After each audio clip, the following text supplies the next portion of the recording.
नमस्कार, प्रणाम। मैं त्रिपाठी आराधना आप सभी का अपने इस नए वीडियो में बहुत बहुत स्वागत करती हूँ।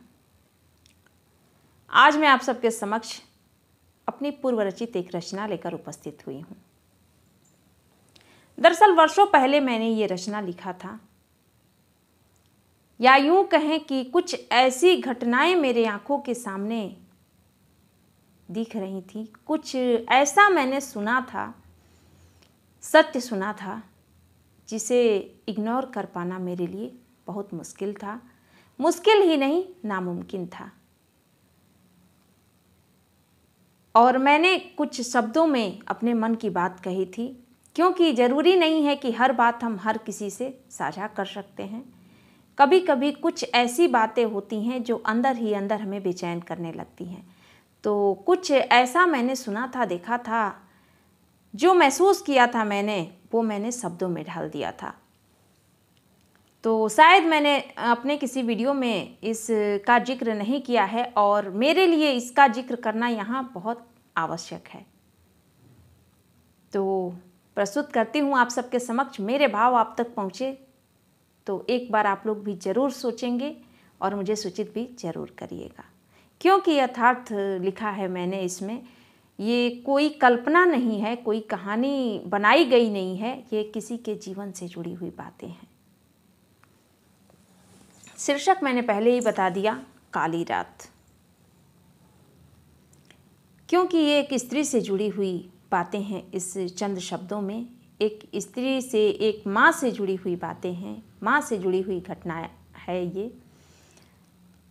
ऐसा हर कोई जानता है, ये कहने वाली बात नहीं है कि मातृत्व शक्ति सबसे ऊपर है। ईश्वर भी नतमस्तक रहते हैं माँ के आगे। तो एक बार आप लोग ज़रूर सुनिए, और मेरे अगर जो मैं कहना चाह रही हूँ वो आप तक पहुँच पाएगा तो आप लोग भी इस पर एक बार ज़रूर विचार करेंगे कि कोई ऐसा कैसे हो सकता है। शायद प्रभात से अधिक प्रभावशाली थी वो काली रात, जिसका किस्सा मुझे ले लिया अपने प्रभाव में। शायद प्रभात से अधिक प्रभावशाली थी वो काली रात, जिसका किस्सा ले लिया मुझे अपने प्रभाव में। मेरे लिए वश से बाहर था यकीन कर पाना उस स्त्री की कहानी।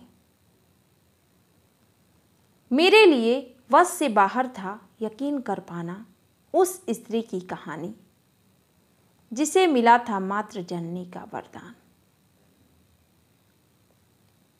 जिसे मिला था मातृ जननी का वरदान। उसकी किस्मत में गर्भ धारण करना तो लिखा था, पर मां बनने का सौभाग्य नहीं था शामिल। उसकी किस्मत में गर्भ धारण करना तो लिखा था, पर मां बनने का सौभाग्य नहीं था शामिल। क्योंकि पहली बार देखा किसी स्त्री के निजी सुख को मातृत्व सुख पर भारी पड़ते हुए। ये बहुत बड़ी बात है, क्योंकि मातृत्व सुख से बड़ा सुख कोई नहीं। आगे सुनिए। क्योंकि पहली बार देखा था किसी स्त्री के निजी सुख को मातृत्व सुख पर भारी पड़ते हुए। मैं माँ नहीं थी किसी बच्चे की, मैं माँ नहीं थी किसी बच्चे की, लेकिन उस पल ममता का सैलाब अवश्य उमड़ा मेरे हृदय में। पहले ही मैंने बताया कि ये वर्षों पहले की बात है, 2-4 साल पहले की ही बात है, कि अब मुझे याद नहीं है, लेकिन फिर भी लंबा समय हो गया। तो उस समय तो मेरी शादी भी नहीं हुई थी, लेकिन जो मेरे हृदय में एक प्रेम उमड़ा था, उसका जिक्र मैंने इसमें किया है। मैं माँ नहीं थी किसी बच्चे की, लेकिन उस पल ममता का सैलाब अवश्य उमड़ा मेरे हृदय में। जो मन ही मन ये सोच लिया कि मुझे उन सभी मासूमों की माँ बनना है, जिनके जननी के भाग्य में गर्भधारण तो लिखा होता, पर माँ बनना नहीं होता दाखिल।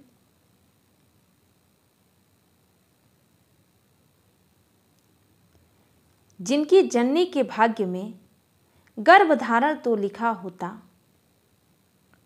पर माँ बनना नहीं होता दाखिल। आखिर कोई जननी इतनी क्रूर कैसे हो सकती है, ये मेरा मुझसे ही प्रश्न था। आखिर कोई जननी इतनी क्रूर कैसे हो सकती है, जो माँ बनने के सौभाग्य को ठुकरा दे अपने निजी स्वार्थ के लिए। आखिर कोई जननी इतनी क्रूर कैसे हो सकती है, जो माँ बनने के सौभाग्य को ठुकरा दे अपने निजी स्वार्थ के लिए।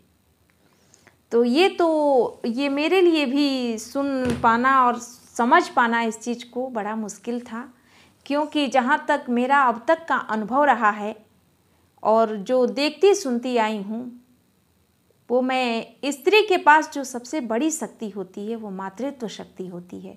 ऐसा कहा भी जाता है, बूढ़े बुजुर्ग लोग कहते भी हैं और सत्य भी है कि एक स्त्री पूर्ण होती है माँ बनने के बाद। लेकिन क्या कोई स्त्री के लिए निजी सुख इतना बड़ा कैसे हो सकता है, जो वो मातृत्व सुख को त्याग दे।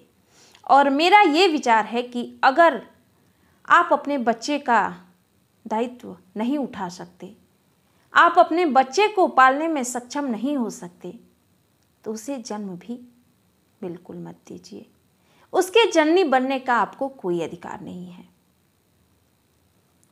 क्योंकि जो स्त्री गर्भ धारण करती है वो इतनी सक्षम जरूर रहती है कि अपने बच्चे का भार वो उठा सके, दुनिया से लड़ सके अपने बच्चे के लिए। वो अपने हर निजी सुख को त्याग देती है अपनी संतान के लिए। तो बस इन्हीं सब चीज़ों से जुड़ी हुई कुछ बातें मैंने सुनी थी, कुछ ऐसी सच्चाई मेरे नज़रों के सामने आई थी जिससे मैं बहुत अधिक प्रभावित हुई थी, और मैंने कुछ शब्दों में उस समय लिख दिया था जो वो आज आपके समक्ष प्रस्तुत है। तो मेरा ये छोटा सा वीडियो अगर आपको पसंद आए तो इसे लाइक शेयर ज़रूर करिएगा, और मेरा चैनल सब्सक्राइब नहीं किए हैं तो मेरा चैनल भी सब्सक्राइब ज़रूर कर लीजिएगा। इसी के साथ बहुत बहुत धन्यवाद।